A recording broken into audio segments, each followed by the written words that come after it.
نحمدہ ونصلی علی رسول الکریم اما بعد۔ دینی مدارس کا خالص اور آزاد ہونا ضروری ہے۔ اگر مدارس دینیہ کو وزارت تعلیم کے تحت لایا جائے یا اس میں حکومت کی مداخلت کو جگہ دی جائے تو یہ مدارس دینیہ کی خود مختاری و حریت پر اسی قسم کا حملہ ہوگا جس کے تحت مشرق وسطی وغیرہ کے خود مختار مدارس کو کنٹرول کر کے ختم کر دیا گیا۔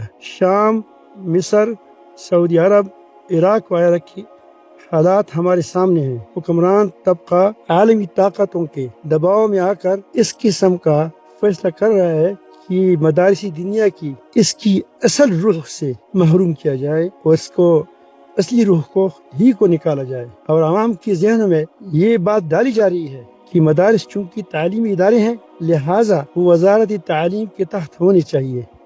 یہ ایک سازشی خطرناک پروپیگنڈا ہے، اور دوسرا پروپیگنڈا جدیدیت کا ہے کہ مدارس میں ڈاکٹر، انجینئر، میجر، کپتان وغیرہ ہونے چاہیے۔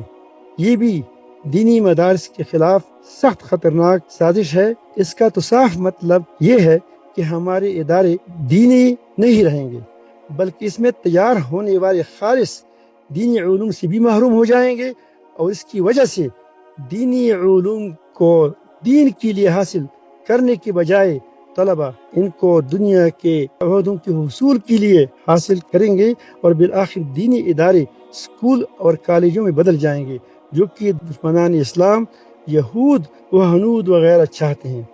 تاریخ اس پر شاہد ہے کہ جب بھی مدارس اور دینی ادارے ریاستوں یا حکومتوں کے ماتحت ہوئے تو حکومتوں اور ریاستوں نے ان کو تباہ و برباد کر دیا، ختم کر دیا، کیونکہ حکومت اور ریاستوں کے مفادات وقت گزارنے کے ساتھ ساتھ بدلتے رہتے ہیں۔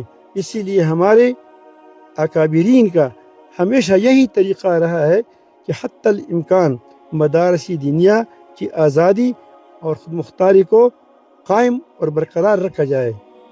لہٰذا وفاق المدارس العربیہ پاکستان کے اکابر اس پر ڈٹے ہوئے ہیں۔